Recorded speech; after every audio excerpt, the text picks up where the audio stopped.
Alright everyone, welcome back to Drone Man's Land. I hope you're having an amazing day. CP Plus is coming on again this year, and Nikon has not released a new camera. I love my Z6, and Nikon glass is incredible, but it's been a long time since they put out a new full-frame camera, and I've been waiting. So, in this video, I'm going to explore moving on from Nikon. I never thought I would consider Canon, but they did just put out the R50 and the R8.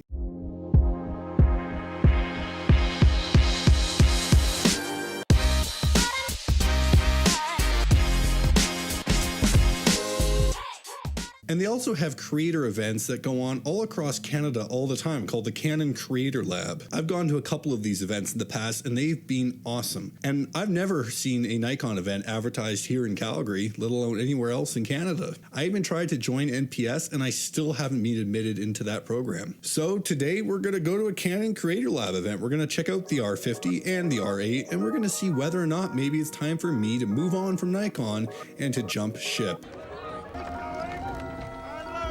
Anyways, let's get to the event and let's see whether or not Canon could be a viable alternative to my Z6. Let's go.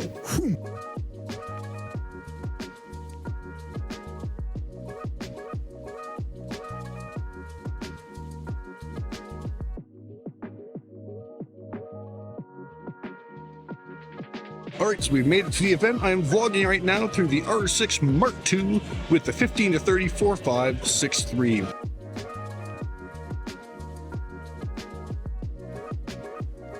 Mic-wise right now, you're hearing me through the D3 Pro, got cranked up to 8. The numbers all go to 11. And then we've got the gain kind of taken down on the camera. So, this camera can do 4K up to 60, which is great. This lens that I'm using is a pretty, I don't know, it's very light, which is great, but with a variable aperture that's not fixed, 4.5 6.3. I don't really know what to expect, but already right off the bat, I would say for vlogging, I'm already liking this more than my Z6 because it's got a flippy screen so I can see my framing, and it also doesn't weigh as much as gun both. Maybe this could be the future. All right, so let's talk a little bit more about this camera, and I will talk through it, and I will film the parts I am talking about. So right off the bat, like I said, the first thing that I'm loving is this flippy screen right there, that flippy screen. So the flippy screen, my Nikon is struggling to get focus. Yeah, so this screen is great. It's really nice to be able to have that to, vlog, frame yourself, get all that good stuff. I hope I have this camera long enough to get out of this event hall and talk more about it in the library.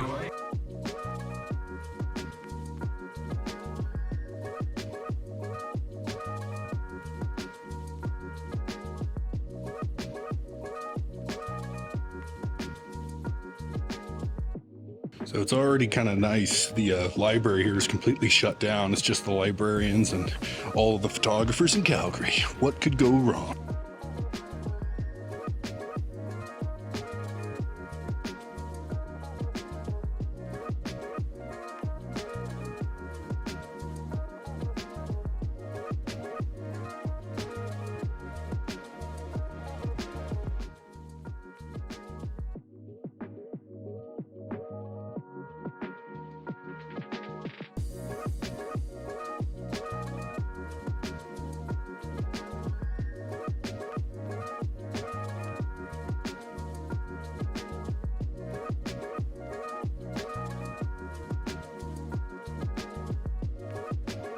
Okay, well, let's wrap up the R6 Mark II component of this video. First impressions, it's a great little camera, 4K 60, that's awesome. It's full frame, it doesn't crop in.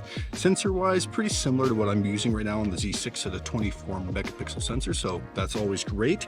It's time for me to send this puppy back, and we'll see if we can maybe get a couple other cameras to try out before the time runs out. But overall, I'd say that the form factor on this camera is awesome. Great camera. All right, now we've got the autofocus fixed. So now we are shooting on the R5C at 8K with the 85mm 2.0. This is probably not typically a lens you would use for video, but I thought, why not? Let's shoot in the maximum resolution we can.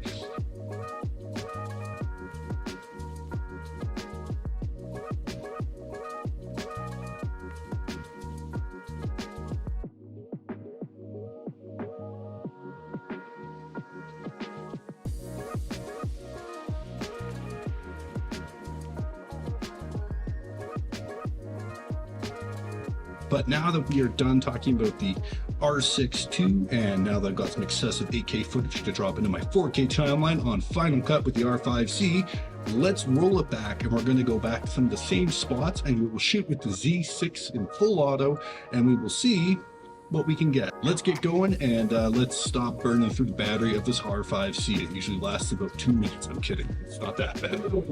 I wonder how close you can get.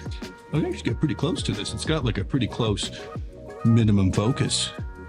I'm looking into your soul.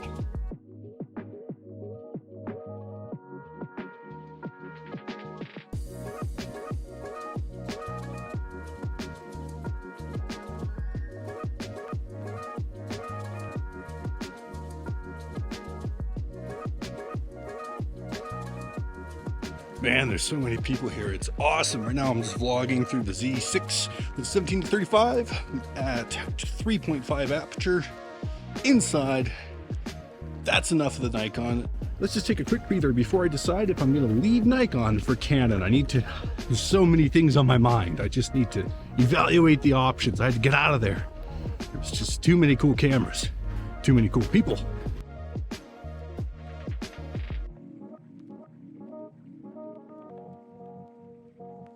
So, do I think the Z6 is still great in 2023? I do, for sure. I know the start of this video was me leaving Nikon. That's not going to be happening, but I do think that, you know, as a passionate Nikon shooter, it would be great to see what's coming next for the brand. And they haven't given us a clear roadmap. I know they've got these meetings coming up in mid-March, but do those really signify the drop of a new camera, or is it just internal meetings for them to go through some things?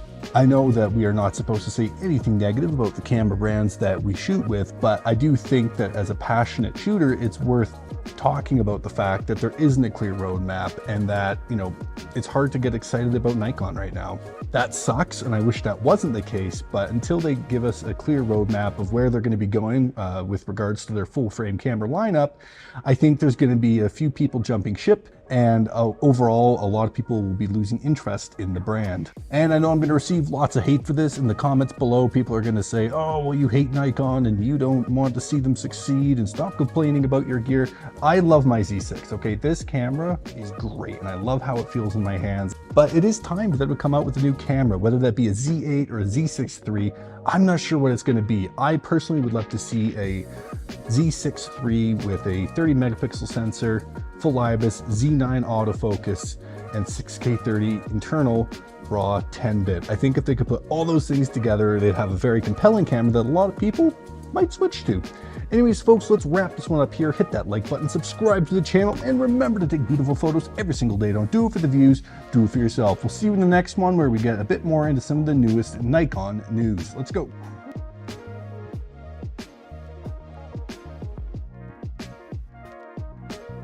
Man, I wonder what it'd be like to vlog in 8K. Is this excessive? I don't know. I feel like vlogging in 8K could be fun. What do you guys think of this for vlogging? This is the R5C 8K, 15 millimeters, 2.8, handheld vlogging. I don't think I want to deal with the render time on that. We can dare to dream, people. We can dare to dream.